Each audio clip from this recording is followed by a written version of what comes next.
Hello दोस्तों, स्वागत है हमारे YouTube चैनल डिजी अभ्यास में। आज हम लेके हाजिर हैं आप लोगों के समक्ष विसर्ग संधि, जो कि पार्ट 3 है।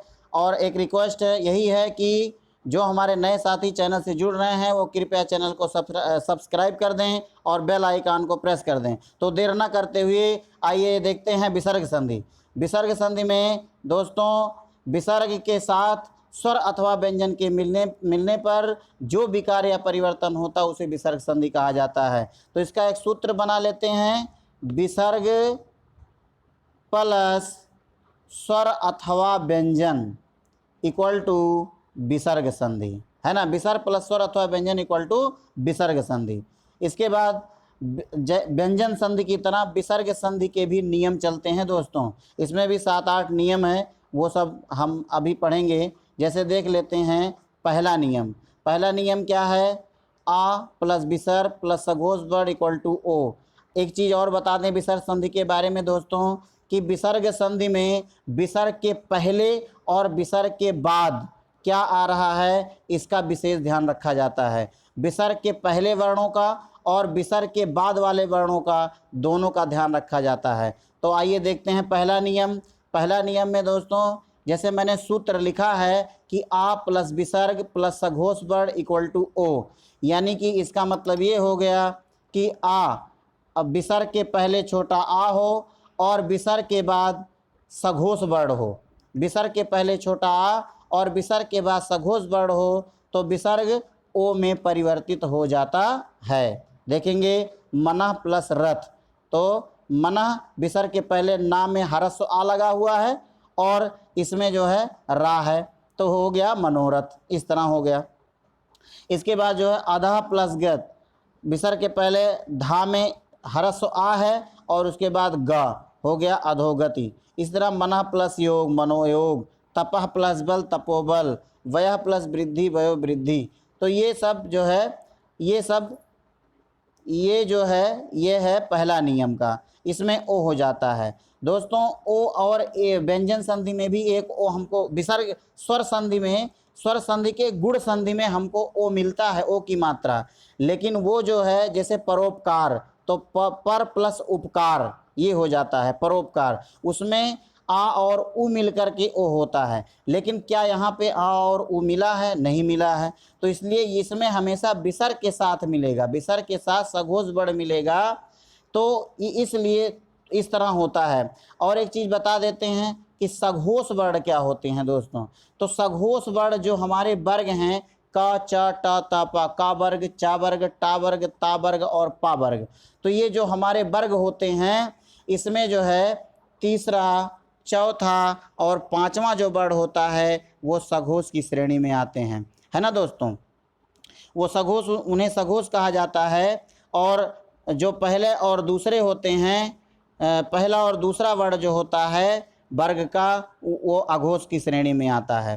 तो ये हो गया पहला नियम। इसके बाद हम देखते हैं नियम नंबर सेकंड, नियम दूसरा क्या कह रहा है कि आ से भिन्न कोई स्वर, आ से भिन्न कोई स्वर प्लस विसर्ग प्लस बड़ा आ अथवा सघोष वर्ण इक्वल टू रा। मतलब क्या हुआ दोस्तों कि आ से भिन्न कोई स्वर हो, यानी विसर्ग के पहले आ से भिन्न कोई स्वर हो और विसर्ग के बाद बड़ा आ अथवा सघोष वर्ण हो तो विसर्ग रा में परिवर्तित हो जाता है। यही यहाँ पे डिफिनेशन भी लिखा हुआ है दोस्तों, है ना। और उसके बाद देखते हैं एग्जाम्पल कुछ देख लेते हैं कुछ। और इसके बाद जो है एग्जाम्पल में देखेंगे नि प्लस आशा, तो हो गया क्या, निराशा, है ना। देखेंगे यहाँ पे विसर्ग है और विसर्ग के पहले आ से भिन्न कोई स्वर का मतलब ये हुआ कि छोटा बड़ा ना आए, उसके अलावा कोई भी स्वर आए, छोटी ई आए, छोटा ऊ आए, री आए, है ना, ए आए, ये सब कोई भी स्वर आए, लेकिन आ से भिन्न कोई स्वर लिखा हुआ है तो छोटा बड़ा ना आए। तो ये हो गया। तो विसर्ग के पहले कोई स्वर, आ से भिन्न कोई स्वर, तो यहाँ पे छोटी ई आ गया। और इसके बाद यहाँ पे बड़ा आ अथवा सघोष वर्ण, बड़ा आ अथवा क्या था यहाँ पे, सघोष वर्ण। तो बड़ा आ अथवा सघोष वर्ण हो तो विसर्ग का रा हो जाता। देखेंगे नी प्लस धन, तो हो गया निर्धन, है ना। इसके बाद ये हो गया निर्धन, फिर हो गया नि प्लस धारण निर्धारण, फिर बहि प्लस मुख हो गया बहिर्मुख। यहाँ पे विसर्ग नहीं लगा है हा पे, तो उसको ध्यान देंगे थोड़ा सा। उसके बाद आइए देखते हैं तीसरा नियम। तीसरा नियम है विसर्ग के पहले, तीसरा नियम देखेंगे कि विसर्ग के पहले कोई स्वर हो, चाहे जो स्वर हो होना चाहिए, बस विसर्ग के पहले कोई स्वर हो और विसर्ग के बाद चा छा या बड़ा सा हो, तो विसर्ग जो है वो सा में परिवर्तित हो जाता है। यही यहाँ पे लिखा भी हुआ है दोस्तों विसर्ग परिभाषा।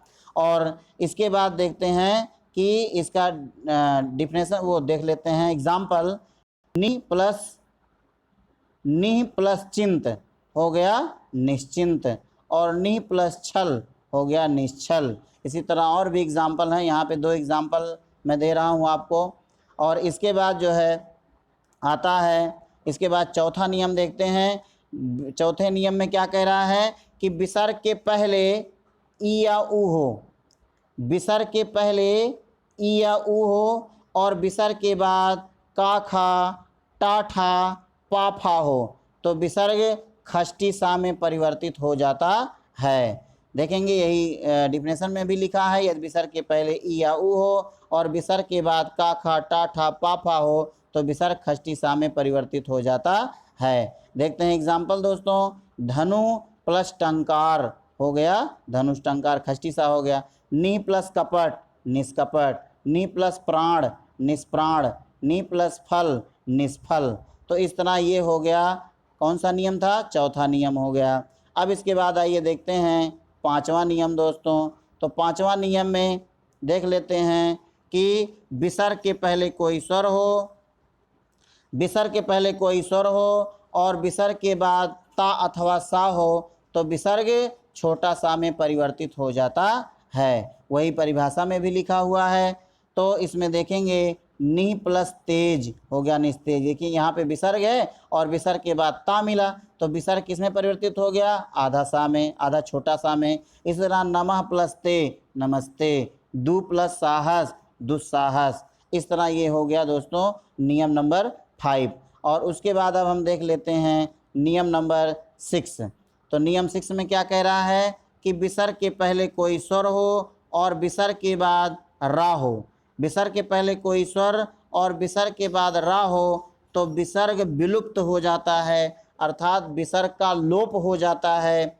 और विसर्ग के पहले जो ह्रस्व वर्ण है, विसर्ग के पूर्व में जो ह्रस्व वर्ण है वो दीर्घ हो जाता है। जैसे छोटी की मात्रा है तो बड़ी का हो जाएगा, छोटा उ की मात्रा है तो बड़ा उ का हो जाएगा, इस तरह हो जाएगा, है ना। देखते हैं एग्जाम्पल देख लेते हैं। नि प्लस रोग, यानी विसर्ग के बाद यहाँ पे रा है दोस्तों, तो विसर्ग विलुप्त हो जाएगा और विसर्ग के पहले आने वाला जो वर्ण है ह्रस्व वर्ण है, यानी ना पे छोटी की मात्रा लगा है, तो इस तरह हो जाएगा निरोग दोस्तों। इसी तरह होगा नि प्लस रस, तो क्या हो जाएगा नीरस। उसी तरह दोस्तों नि और प्लस रज हो जाएगा नीरज, है ना। इस तरह जो है ये नियम नंबर 6 है दोस्तों।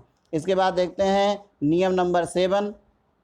नियम नंबर 7 में विसर्ग के पहले बड़ा आ हो और विसर्ग के बाद का अथवा ता हो, तो विसर्ग अपरिवर्तित रहता है, यानी विसर्ग में कोई परिवर्तन नहीं होता है, वैसे ही विसर्ग लिख दिया जाता है। जैसे अंतः प्लस करण इक्वल टू अंतःकरण, इसी तरह अंतः प्लस पुर और हो गया अंतःपुर। देखिए यहाँ पे विसर्ग लगा हुआ है, इसमें विसर्ग में कोई परिवर्तन नहीं हुआ है। प्रातः प्लस काल प्रातः काल, ये हो गया नियम नंबर 7। और इसके बाद दोस्तों हम एक शार्ट में आपको सूत्र की तरह बता रहे हैं परीक्षा की दृष्टि से कैसे होगा। ये देखिए मैं बनाया हूँ इसमें विसर्ग संधि परीक्षा की दृष्टि में। तो इसमें देख लेते हैं विसर्ग किस में परिवर्तित होता है, विसर्ग से पहले क्या आता है, विसर्ग के बाद क्या आता है और विसर्ग में क्या परिवर्तन होता है दोस्तों। तो इसको देख लेते हैं। पहला इसमें क्या है, विसर्ग ओ में परिवर्तित हो जाता है। विसर्ग के पहले क्या है आ और विसर्ग के बाद आ या सघोष वर्ण, तो विसर्ग परिवर्तन होता है किसमें, ओ में परिवर्तित हो जाता है।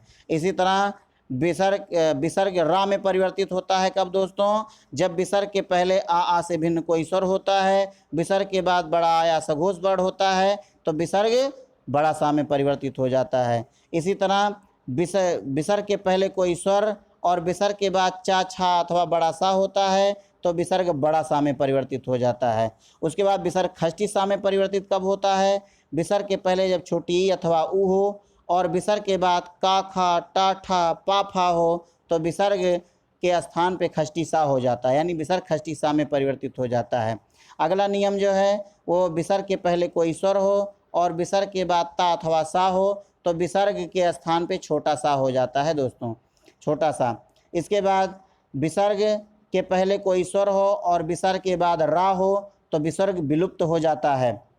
उसी तरह ये भी नियम है, विसर्ग के पहले आ हो अथवा विसर्ग के बाद भिन्न स्वर हो तो विसर्ग विलुप्त हो जाता है। इसके बाद है विसर्ग के पहले आ हो और विसर्ग के बाद का अथवा ता हो तो विसर्ग अपरिवर्तित रहता है, मतलब विसर्ग में कोई परिवर्तन नहीं होता है। लास्ट वाला जो मैं बताया हूँ जैसे प्रातः प्लस काल तो प्रातः काल वही होता है दोस्तों। तो इसको देखेंगे, एकदम ध्यान से देखेंगे, ये कंप्लीटली पूरा विसर्ग संधि है, इससे बाहर और कुछ नहीं पूछा जाता है। तो ये हो गया। और